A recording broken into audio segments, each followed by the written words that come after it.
তাৰপিছত ঈশ্বৰৰ বাক্য মই স্বীকৃতি কৰোঁ।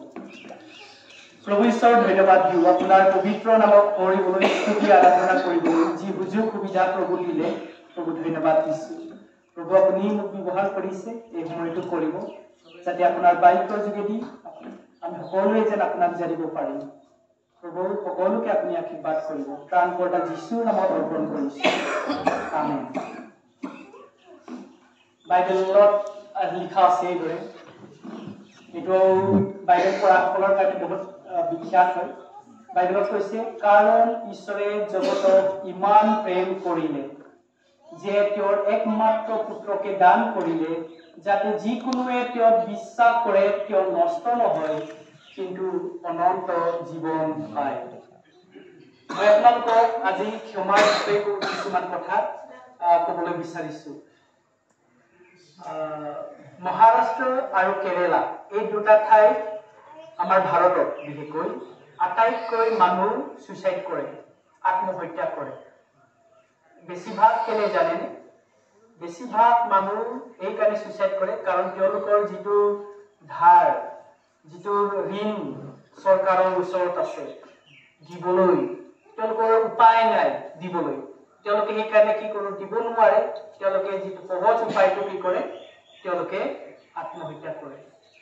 যদি তেওঁলোকক যদি চৰকাৰে ক'লেহেঁতেন যে তোমালোকৰ ধাৰ ক্ষমা কৰি তোমালোকে দিব নালাগে, তোমালোকৰ ধাৰটো ক্ষমা কৰা হৈছে, তেনেহ'লে কিমান হাজাৰ লোকে মানে লাখ লোকে আত্মহত্যা কৰিবলগীয়া নহ'লহেঁতেন।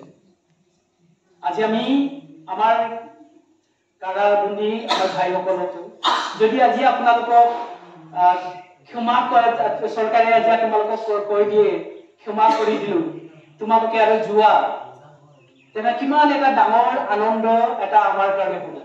আমি সকলোৱে আনন্দ মনেৰে আমি গুচি যাম, আমাৰ যদি আমাৰ যিটো দায় দুখবিলাক চৰকাৰে যদি ক্ষমা কৰে।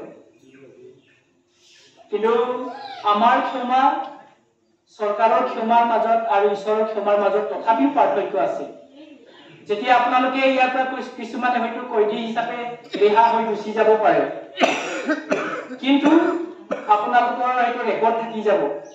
তাত কিবা গণ্ডগোল হ'লে এইবিলাকৰ দায়বিলাক আছে দেই, এহেঁতক ধৰি সোধা পোছা কৰা, এনেধৰণৰ নিয়ম নীতি চৰকাৰৰ আছে, যাৰ দায়টোক মানে ৰেকৰ্ডত থাকে। কিন্তু বাইবেলত কৈছে যে আমি সকলোৱে পাপ কৰিলো। সকলো বুলি ক'লে সকলো। আমি ইয়াত যিমান কয়দী ভাইবিলাক আছে, আমি হয়তো দায় দুখ আছে, সেইকাৰণে আমাক ইয়াত কয়দী ৰাখিছে।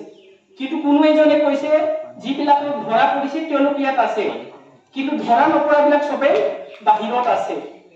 বাইবেলত কৈছে যে আমি সকলোৱে পাপী, কোনো মানুহ ভাল নাই। তো বাইবেলত কৈছে যে ঈশ্বৰে তেওঁৰ পুত্ৰক আজি বৰদিনটো এইকাৰণে পালন কৰিছে যাতে আমি ঈশ্বৰৰ সেই ক্ষমাটো, সেই প্ৰেমটো আমি যেন জানিব পাৰো, বুজিব পাৰো। আৰু ঈশ্বৰে যাৰ কাৰোবাৰ যদি পাপ বা দায় দুখটো ক্ষমা কৰে, বাইবেলত কৈছে এনেধৰণে কৰে যে তেওঁ যেন এনেকৈ ক্ষমা কৰে, তেওঁ যেন কেতিয়াও পাপ কৰা নাই। ঈশ্বৰে তেনেকৈ আমাক ক্ষমা কৰে।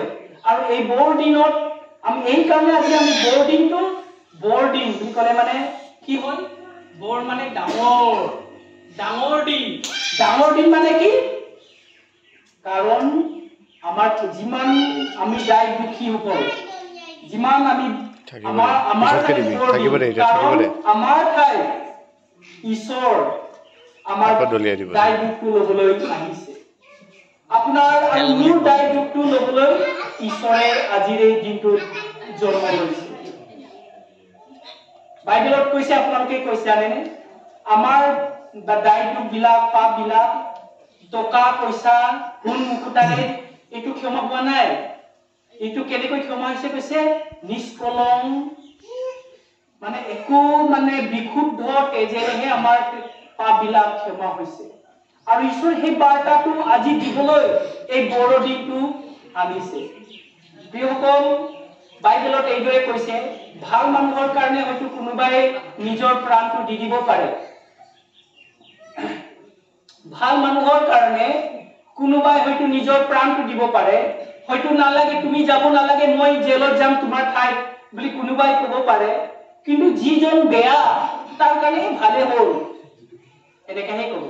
কিন্তু যীশুৱে কৈছে ইতিপূৰ্বে বুলি কৈছে বাইবেলত, আমি যেতিয়া পাপী আছিলো অৰ্থাৎ আমি যেতিয়া বেয়া মানুহ আছিলো তেতিয়াই আমাৰ কাৰণে তেওঁ নিজৰ প্ৰাণ দিলে। তেওঁ আমাৰ ভাল মানুহ চাই পিনি তেওঁ প্ৰাণ দিয়া নাই, তেওঁ আমাক বেয়া দেখি আমাৰ নিজৰ কাৰণে প্ৰাণ দিছে। তো সেইটো বাৰ্তাটো খ্ৰীষ্টমাছৰ হয়, আৰু সেইটো বাৰ্তাটো খ্ৰীষ্টমাছত আমি প্ৰত্যেক মানুহক দিব বিচাৰো যে আপুনি আৰু মোৰ পাপৰ কাৰণে আৰু আমি মৰিব নালাগে, আমাৰ কাৰণে এজন আহিলে মৰিলে। চৰকাৰে ক্ষমা কৰক নকৰক, কিন্তু ঈশ্বৰে আপোনাক আৰু মোক ক্ষমা কৰিবলৈ সদায় সাজু হৈ আছে। সেইটো হৈছে ঈশ্বৰৰ বাৰ্তা। ঈশ্বৰ মৰমীয়াল প্ৰেমময় ঈশ্বৰ হয়, আৰু তেওঁ আমাক প্ৰকাশ কৰিছে। আমি ভাবো যে ঈশ্বৰটো বৰ ভয়ানক নেকি, ঈশ্বৰটো বৰ বেয়া নেকি ঈশ্বৰটো। মই এটা কথা কৈছো, এজন বৰ ডাঙৰ সাইন্টিষ্ট এজন হৈছে আলবাৰ্ট আইনষ্টাইন। আলবাৰ্ট আইনষ্টাইনে এটা কথা কৈছিল যে এই পৃথিৱীখন এটা শক্তিয়ে নিয়ন্ত্ৰণ কৰি আছে, চলাই আছে। অৰ্থাৎ বাৰিষাৰ সময়ত বাৰিষা হৈ আছে, জাৰৰ সময়ত জাৰ হৈ আছে, চন্দ্ৰ নিজৰ সময়ত ওলায়, ৰাতি নিজৰ সময়ত হয়, এই সকলোখিনি সময়ত হৈ আছে। তো তেওঁ কৈছে যে কোনোবা শক্তিটো ইয়াক নিয়ন্ত্ৰণ কৰি আছে, কোনোবা এটা শক্তিয়ে ইয়াক কি কৰিছে চলাই আছে, যাক আমি হয়তো অনুভৱ কৰিব পাৰো কিন্তু দেখিব নোৱাৰো। আৰু তেওঁ কৈছে যে তেওঁ নিজকে নিজে প্ৰকাশ নকৰিলে কোনেও তাক দেখিব নোৱাৰিব, জানিব নোৱাৰিব।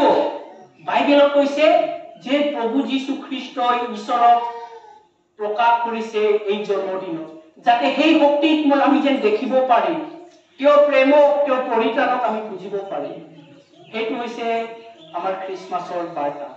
ঈশ্বৰে আমাক এই বৰদিনটো যেন আমাক আশীৰ্বাদ কৰে, আৰু এই বৰদিনটো যেন আমালৈ এটা ডাঙৰ আনন্দৰ দিন হিচাপে কঢ়িয়াই আনে।